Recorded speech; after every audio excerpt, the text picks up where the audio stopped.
Well, good morning, everybody. And today we have with us another special guest. We have Tywanah Evette. She's a fourth generation intuitive healer, a psychic medium, and a spiritual guide dedicated to helping others awaken their sixth sense and step into their divine power. Through her transformative teachings, she empowers individuals to develop their intuitive gifts, connect with their ancestral lineage, and heal from trauma.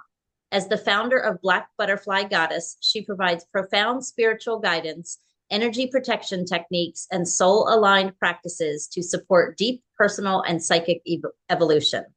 Despite enduring profound trauma from her father's abuse, surviving two near fatal car accidents and lasting injuries, and facing the psychological warfare of a covert narcissist in 2022 that nearly drove her to end her own life, Tywanah's resilience has been unwavering. Her journey of survival and transformation fuels her mission to guide others through their own healing, proving that even in the darkest moments, the soul's light can never be extinguished. Ooh, that sounds good when I read it, doesn't it? Yes, it does. You're probably like, whoa, that's all me. I love that. Mine's usually like a third of that long. And even when some people read it, I'm like, oh, go me. That sounds so cool. But Doesn't it? it Doesn't does. it when you hear it out loud? It does when you hear it out loud. When you write it, it doesn't sound as impressive. But No, okay. it's But not. yeah, that's funny. But yeah, you've had a time, huh? So Yes, tell I us, have. so just introduce yourself. And I just read a whole lot. So people are already like, whoa. But tell us a little bit about kind of who's Taiwana? Like, who are you? Tywanna is Black Butterfly Goddess. I embody that of a goddess. And so I'm Tywanah Evette. Those are the two names mom gave me. And I enjoy being an intuitive healer and psychic. I enjoy the freedom that comes with stepping into your purpose and your power and no longer wearing that mask of expectation from family, society, things like that. It was a hard time. It took a long time to get here. Um, with a very traumatic childhood, a father who pretty much set out to destroy me, Mm, um, and essayed me as a child, brutally. I didn't really have a good start. no. And so I didn't know how to pick a partner. I didn't know what to look for in a partner because you're supposed to get that from your father. Now, I did have a stepfather for a time, but he wasn't in my life after I turned 9.5. So, I couldn't pick up all the good qualities. I still call him my daddy. That my daddy had because I was the daddy's girl when he was around. And had he stayed around, had him and my mother worked out, then I probably wouldn't be here in front of you today. Um, but I was a daddy's girl, and then I met my father. He came looking for me. And my father was a very sick man. Um, he was a deacon in the church, so he hid it well. And I tried to tell my fifth grade teacher. I remember the first time it happened, I tried to tell my fifth grade teacher, and she laughed at me. Her and the guidance counselor sat there tossing jokes between one another about how I was lying. I'm going Um, to, I don't want to stop you, but I am going to go back because you threw in what happened to you mhm, so quickly that some of the listeners might not catch things like SA. mhm. So I caught it and I know, I immediately caught it. But so for the people that out there that didn't catch the SA part, unfortunately, it was sexual abuse. And we Yes. don't like to say it, but it's just been known now as SA. People call it, DV, DBA, domestic violence Mhm, abuse. mhm. They give it these acronyms. But for the people out there, I don't want you to be like, wait, what happened? What did she tell her fifth grade teacher? So that's Right. what that was. So I just wanted to clear that up in case anybody Thank didn't. you. Thank you. I didn't want to be too descriptive because, other people's trauma. I'm always mindful of other people's trauma and what might trigger things. But yes, I told my fifth grade teacher, and her and the guidance counselor tossed jokes back and forth across the room while I stood there like, I've got Mm, bruises from head to toe. What are Wow. you laughing at? And so that's when I just shut up and stopped telling anyone, because if that was the kind of response I was going to get, what was the point? I could save myself the shame and the embarrassment. So I went through that for 5 years. I took a pregnancy test, found out I was expecting my father's child. Um, was tossed into the New York City group home system when I told. I didn't tell all of it. I just told about the essay part. Um, no one knew until a few years ago about the pregnancy. I held that secret for 32 years. Wow. And it almost ate me alive, but did not choose good partners at all. I was married. My first husband, again, he was a deacon, abusive. My second husband, verbally abusive and threw us out on the street. But then I took a break and I'm like, okay, I'm going to get myself together. This is a pattern here. And so I thought that I got myself together because here comes this charismatic, handsome fourth grade teacher. And I'm like, score! You can't get any better than that. He works with kids all day, so he's not going to be crazy. The worst of them all. Mm. My therapist back then said I went through what prisoners of war go through, and that he checked every box for covert narcissism. Screaming at me for days, can't do anything right. He was the first person I told about the pregnancy. He laughed with his family and told his coworkers, and they all had, fun with it. Mm. Um, just evil, pure evil. No good in him whatsoever. He hides behind that fourth grade teacher because at home he's a very sick and twisted individual. So I endured being screamed at, sleep deprived, um, loud noises all the time. Just turn the music up more, and the TV so loud, and everything was just loud, and it throws your senses off Mm-hmm. very much. And so I got a call on a Wednesday. My brother-in-law transitioned. So I flew up to DC to be by my sister's side, of course. That sister had always been there for me, and I was going to be there for her. And I remember looking at her the night after I came in, and the room that I stay in at her house, you've got a diagonal shot to her bedroom, and I'm just looking at her, and she's jello. And I'd never seen my sister like that, ever. Even when mom transitioned, she was fine. So that was something that I never even got to process because I had to be the strong one. Mm-hmm. And I flew back to Atlanta. And when I got on the plane, every warning system, every chakra, every energy center, everything was screaming at me, go to your own house, call your daughter, have her pick you up because she has your car, and go to your own house. But I'm like, nope, I don't want the argument. Should have gone to my own house. That night, he argued with me after getting off a plane at midnight, after burying my brother-in-law and seeing my sister like jello. He picked an argument that night, but something told me to put my phone in my robe pocket and record it. And I did. That was the first time I listened to that something. Mm. And at one point, I completely dissociated, went completely numb, and just walked like a zombie into the bedroom and went to sleep. I remember thinking then, if I take all of these now, nobody will find me until it's too late.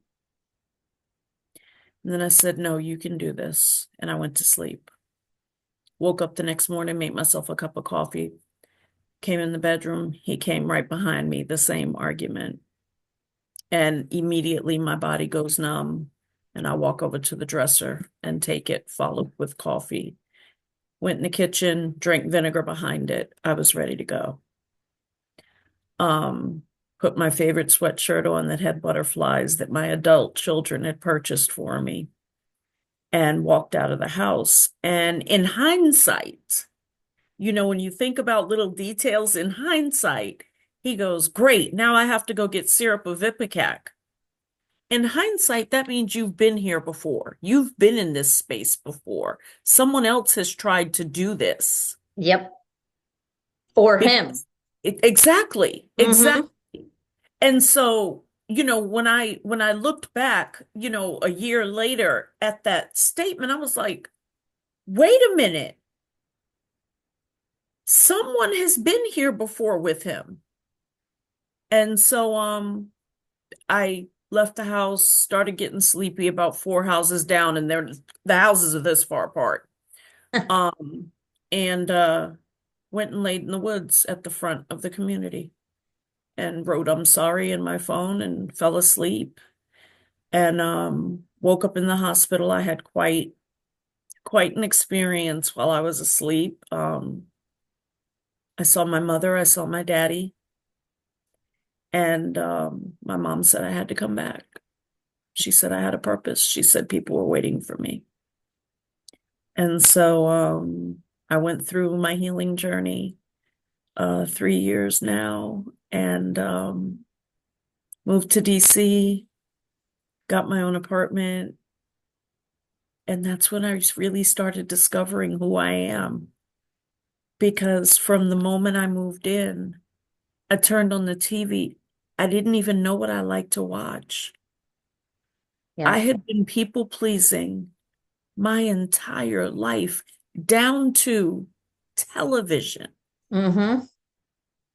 I didn't even, because if it wasn't the kids, watching something, my significant other was watching something, and I just watched it. And it dawned on me, you don't know you. And so at that time, I did have a lot of self-hatred. And I said, okay, we need a foundation here. We got to build on something. So I did a little exercise with myself, write down something that you love about you. And my foundation was I am a generous and kind person because I am. And I was, even in my people pleasing. I really meant the things that I did for a lot of people from the heart. And so it was, I'm a generous and kind person. And I started building on that. And my mom started showing up more. And we did scripting. And it's been a beautiful journey to be on the other side now, guiding others through that type of darkness. I can only imagine. I have couple, I have lots of questions actually, but I'm going to start. Yeah, you've been through it. Yes. I have a lot of people. So have you always been, did you just several years ago get into the intuitive healing and all that, or has that always been part of your life? When I look back, actually, it's always been part of my life. I just didn't know it. I was going to say, because people usually that are in that traumatized, dysfunctional world, they don't trust their instincts. So No. it's you have no way of knowing. I mean, you don't trust anything about yourself. So to have like a spiritual experience, there's no way Yes. you're going to trust that. There's no way you're going to think that it's, I can only imagine it makes it even worse because I Yes. know, I mean, you don't know who you are. And Mm-mm. I can remember a therapist saying to me, "Well, who is Tammy?" I'm like, "It depends on what you need me to be. I can be anything you need. Exactly. I can be anybody you need me to be. You tell me what Tammy do you want to show up today, and Right. that's what you got." I love that response. So having that intuitive, because people have told me, like when I do things and things that have happened in my life, that I have a very intuitive nature. Like they're like, Mhm. "Tammy, that's," they'll say, like you didn't cause that. Right.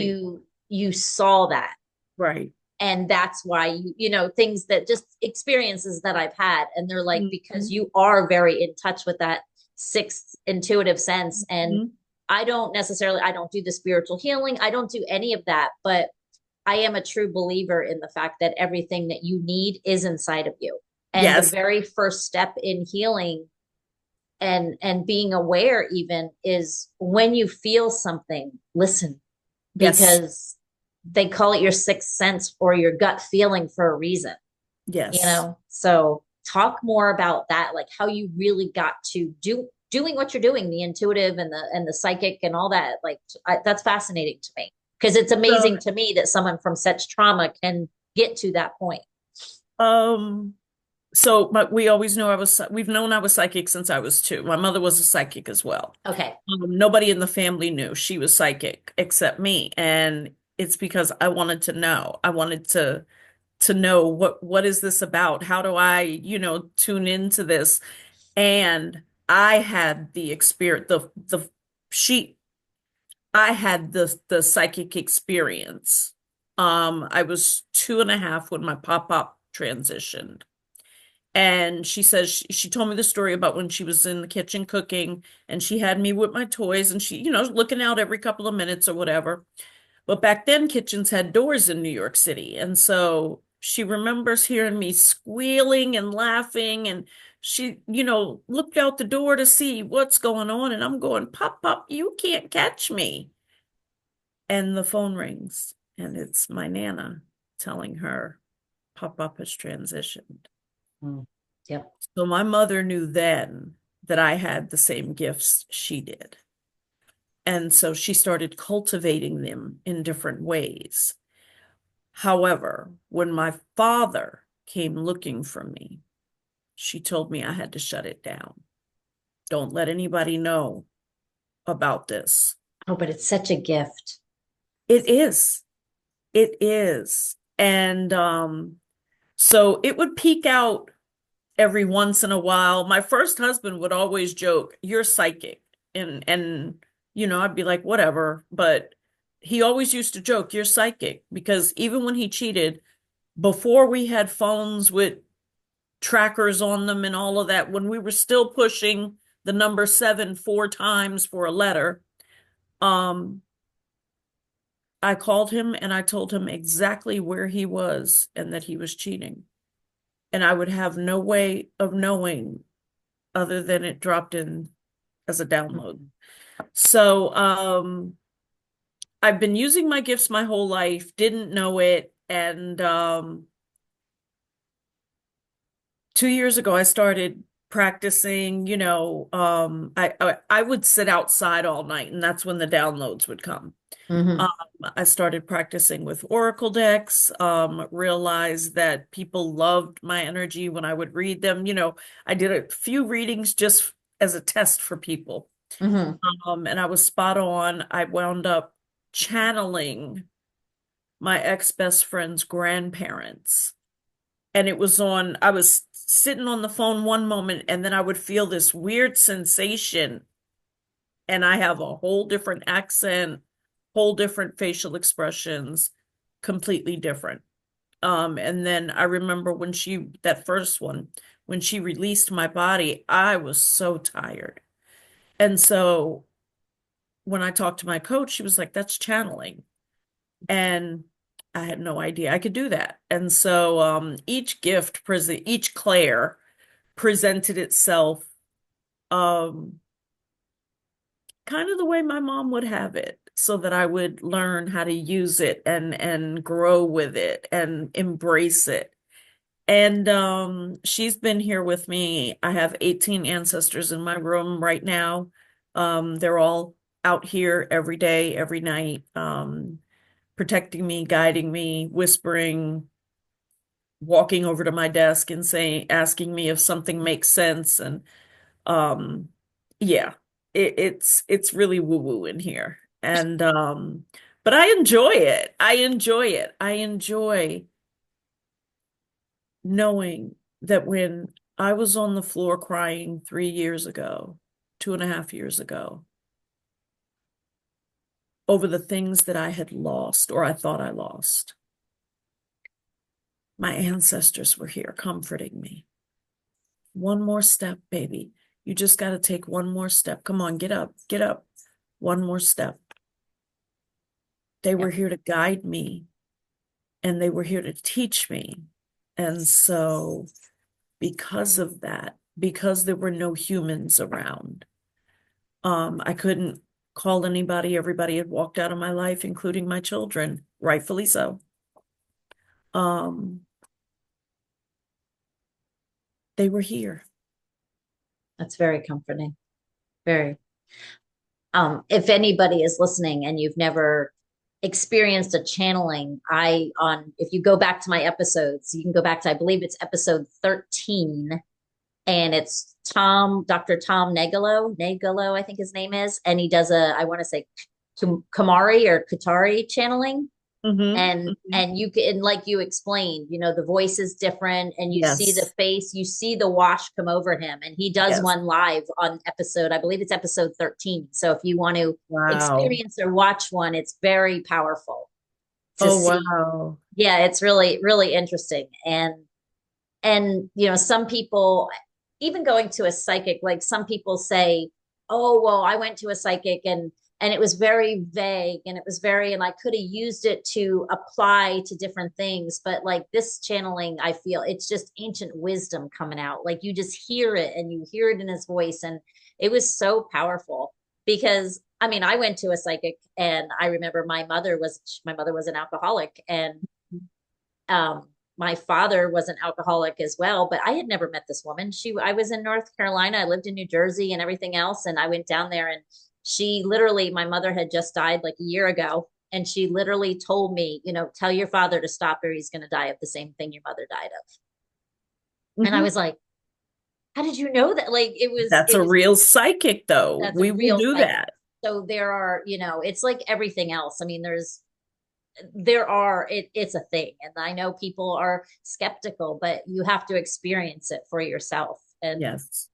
it's Yes. definitely so. But even if you just like you talking about that intuition, and me having that intuition, it's, Mhm. listen to it. We Yes. all have Please. that. It's that universal energy, whatever you want to call it, we all have it in us. We Yes. have to listen to it. We do. We need to listen to it a lot more than we do. If I had listened to my intuition the the day I met his son, I would have left. Mm, If I had listened. My intuition was screaming, "What is this nonsense here?" Not the son. I love him to pieces. But the son's mother. I was just like, "What's going on here?" right. I would have left then. But yes, tapping into, we all have that intuition. We all have that wisdom, that inner knowing. Unfortunately, we as women are taught to go against that inner knowing. A lot of people say, "Oh, women's intuition, that's nonsense." Actually, it's not. We are the only link between other dimensions and this one. We are the only one who can bring life forth through our bodies from other dimensions. So no, intuition is a real thing. It lives in your sacral chakra area, which is orange in color. It's the energy center around your belly button. And when things don't feel right in that area, it's time to go. Something's wrong. People, places, things. You're Yes. around a person, a place, or a thing that is not for your highest good. Yep. And we're just so trained, especially people that grew up in that trauma Yes. background. We're so trained to just, it doesn't matter what I'm feeling. I have to do this. People want me Yes. to do this. I'm expected, like you said, no expectations. That's how you should live your life, with no expectations. A quick story, and I'll make it real quick. The first, like I said, I've had a lot of these experiences, but one night I had a dream, and I had a dream that I walked into my bathroom, and at this point, my daughter was 18 months old and my son was 15 months older than that. And they would take a bath together. And I Hmm. had a dream that I walked into the bathroom, and my daughter's eyes were she was laying on her back with her eyes wide open, and there were bubbles all around her face. And I absolutely, like, I woke up and I was like, oh, that's not cool. So the very next night, we didn't have cell phones back then. I love your explanation of dialing 7 times to make a letter. I Hmm. love that. The very next night, my friend called. The kids were in the bath. I'm talking to my friend, and normally I would have, like, same thing every 2 minutes and like, you guys okay? You guys okay? But for some reason, I was like, hey, I gotta go. I was like, my kids are in the bath, and I ran upstairs. And in that 45 seconds, her arm had slipped under those sticky mats, and she was laying on her back, and she was like, and the bubbles were all around, just like I saw it. And I, to this day, I still get goosebumps about it because had I not had that dream, Oh she my wouldn't be here today. goodness. So, and that's the kind of things, I'll walk by something 10 times and then that 11th time I pick it up and people at work will be like, you literally walked by 15 things tonight. Why'd you pick up that one? I'm like, I felt like I needed to. Right, right. And that's the kind of intuition, especially moms and women. I feel like they Yes, have it. we So do. listen We to do. it, you Hmm. know? So tell us more. So what do you do? Like what I know you do readings, how do you work with people? So, I have 3 tiers of coaching that I offer um, to help people heal their trauma, find their purpose, and grow spiritually.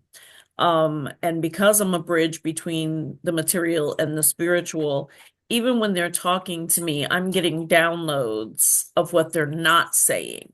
So Mm, I'm approaching healing trauma from that aspect, from, okay, I'm relying fully on divine knowledge and wisdom. Or my mother will whisper something like they didn't just tell you the truth, or that's not the whole story, or whatever. So I dig deep because I'm going in on a spiritual level. I'm okay. going in on a soul level. So I offer 3 tiers of coaching, 8 weeks, 3 months, and 6 months. Um, then I do classes or workshops on the weekends. Usually on Saturday. We have one coming up that I do every quarter, which is narcissistic recovery from narcissistic abuse, Mm, gaslighting, codependency, and complex PTSD. And that's why it's 4 Saturdays, because those that's a are lot very of big information. topics. Exactly. So I break them up. I'm teaching the magic of manifesting coming up in April. We are also teaching how to, it's called sacred surrender, but coming from survival mode into your feminine energy. Mm, Because so many of us have lived in survival mode our whole lives, that divine feminine where we can just attract and flow and things like that, it always seems unreachable, but I'm teaching how to go from there to there. I also teach with sacredyou.love. It's a beautiful community website committed to educating women about all things spiritual um, out of Australia. So I teach psychic insight every oh, Wednesday night. neat. Um, yeah. So there's And all kinds of so, places. So I will put all yeah, of these, whatever you want me to put in the show notes to direct people, thank guide people to you. you the easiest way. I will put in there because, I mean, it took me. I mean, this is not the first time we've talked, but it took me about 5 minutes of talking to you the first time we talked to realize that you have a gift. I mean, there's no doubt, Thank you. and I love it.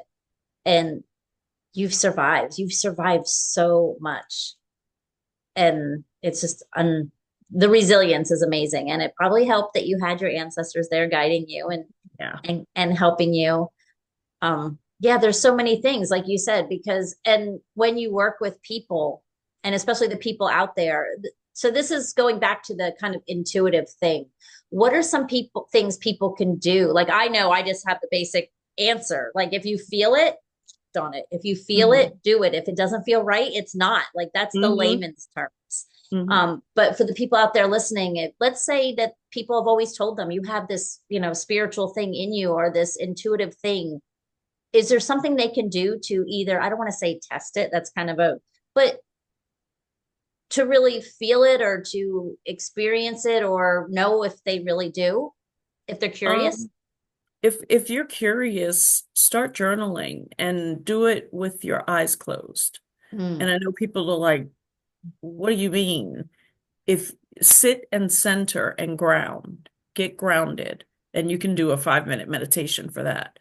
Um, or wear hematite or put your bare feet in the grass, things of that nature, but close your eyes and write. because that's going to go into your subconscious mind. You're not conscious of what you see or what you're writing. You're in your subconscious. Tap into there, and there is where you'll find your divine wisdom, because then you're not listening to the voices in your conscious mind that are telling you what other people tell you. Oh, that's silly, blah blah blah blah. You don't have a gift. You're not gifted. Whatever. That is what's going to take you to where you need to be. There are journals you can do for your intuition. Affirmations are awesome. I actually have affirmations to strengthen your intuition, and I'm happy to give that as a gift today. Okay. A PDF download. Um, yeah, 10 affirmations to strengthen your intuition. And they do work. I've used them myself. Everything I create, I've done myself. So, yeah, the affirmations, binaural beats, frequency music, all of that helps you tap into those senses. Sounds great. And I love the idea of doing the journaling with your eyes closed. Yes. In my 6 or 7 years of inner child work, when I first started, I know we would write letters back and forth to our younger self and our little Yes. self, and doing it with the opposite hand, they always said. And I was Yes. always explained by psychologists and therapists and stuff that it was because you're pulling from the other side of your brain and you're going left and right. And I had a different take on it. I always thought that it was because when I was focusing on the letters, I was letting go of my ego. So like Ooh, I I like that. wasn't right, like it wasn't kind of like it was, I was coming from my subconscious because I was Right. focusing on the letters, not what I was writing. Right. So it took out, if you're in your people pleasing world, like Right. so many, and you write a letter to yourself, your mind automatically goes, okay, well, this is what I want to hear back. Yes.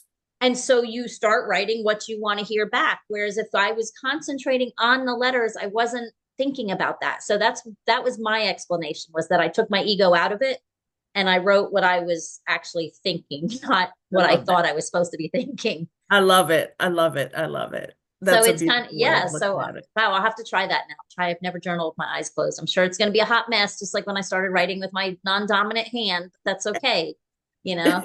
So that's okay. So you have lots of tips and tricks. I love this. Yes. Yes. Um, yeah, and I'll put in the show notes. We appreciate that gift, the affirmations. To, well, you said 10 affirmations to get in touch with your Yes. intuitive side. Is there anything else you want to add for us? And not necessarily tip or trick, but just maybe another experience or something to where you knew, like your aha moment where you knew things were getting better and you knew you had that resilience in you. It was a year and 2 days ago when I Mm. did my first podcast Oh, and announced the world I'm psychic. And it was after that recording that I realized you can do anything. There is nothing you can't do. Because to announce to the entire world that I am a psychic, you know, of course, criticism and people from your past talking about you and all that stuff, but um, that's when I knew. That's when I really knew that I was here to be a healer. yep. I Because love my that. mother whispered, "It's time to use your voice." And so I'm like, "To do what, lady? What are we talking about here?" And I opened Facebook and there's a podcaster. I wasn't even in the group, a podcaster looking for someone. And I'm like, what are you up to? But I haven't shut up since. I've done 5 women's summits. I've done 7 or 8 expert panels, 50 podcasts. So yeah. And I don't plan on ever shutting up. No, I love it. That's, it's funny because it took me a long, long time to be able to say, okay, now it's time to tell my story. Now it's time to, because I didn't want my story to be my healing. I didn't Mhm. want, you know what I mean? I didn't, I looked at a teacher, like I see so many like triggered teachers. And that's kind of where I was like, yeah, I'm not ready to do this because I see how teachers trigger children. Right. children trigger teachers, and it goes back and forth. And so I wasn't ready. And I also, part of it was also because my father was still living. And even Mhm. though my father was an alcoholic and everything else, I had zero hard feelings. And we never discussed, and that was my one regret. He told me when I was 13 that he was doing irreparable damage to me and didn't know how to help me, but we Mhm. never discussed it again.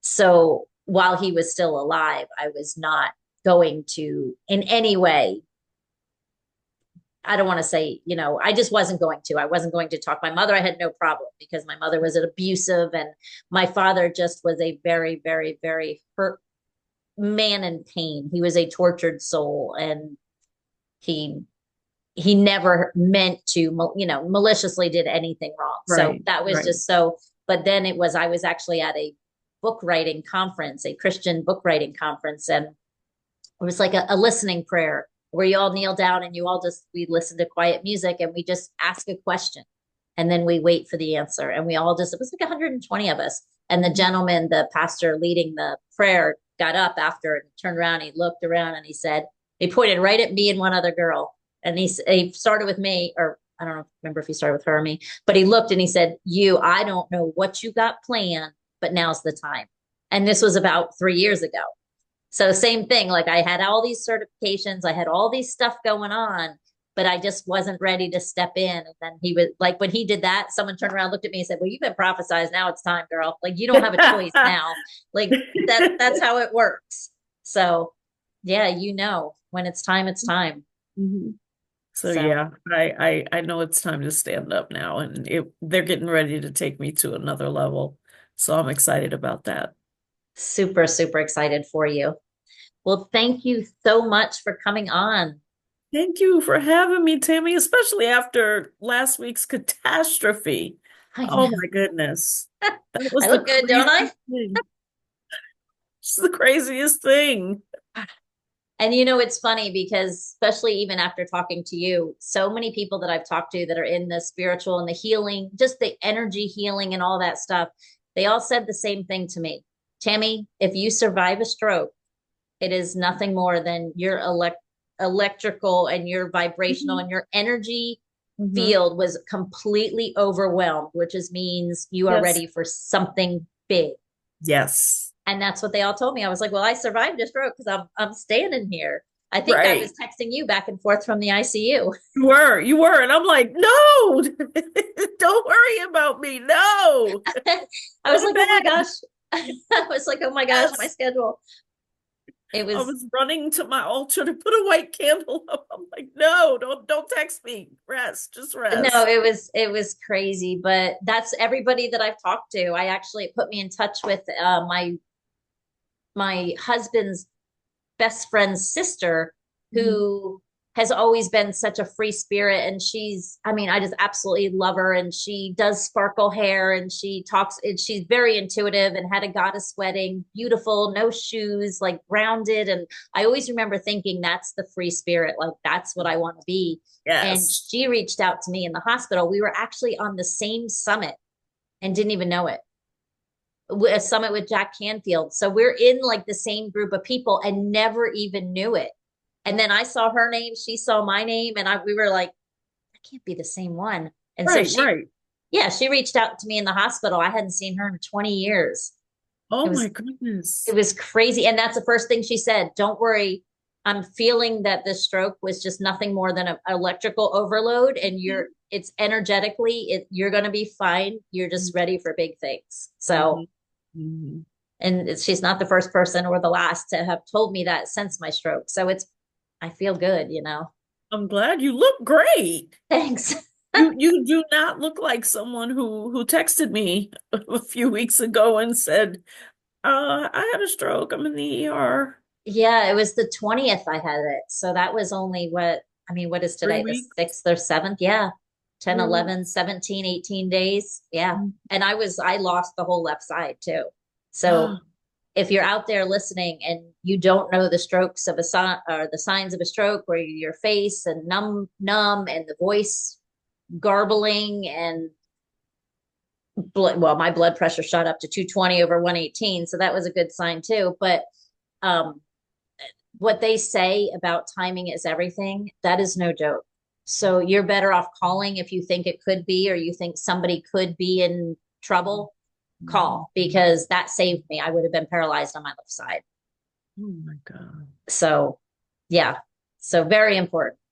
But anyway, okay, well, we'll leave on a positive note. So tell the audience, tell the listeners, give them some words of advice from the amazing Black butterfly goddess. Give something to carry with them through the day.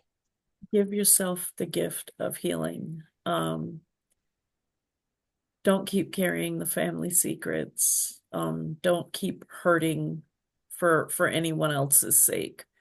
And if other people don't like it, that's a them problem. But give yourself the gift of healing. I can promise you it's hard, but when you get to the other side, you'll never regret it. You will never regret it.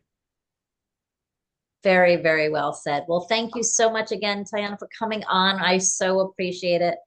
Thank you for having me, Tammy.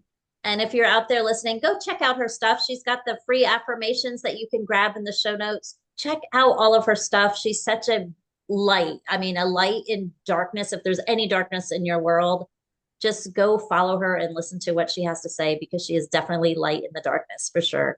Thank you, everybody, and you have a blessed day.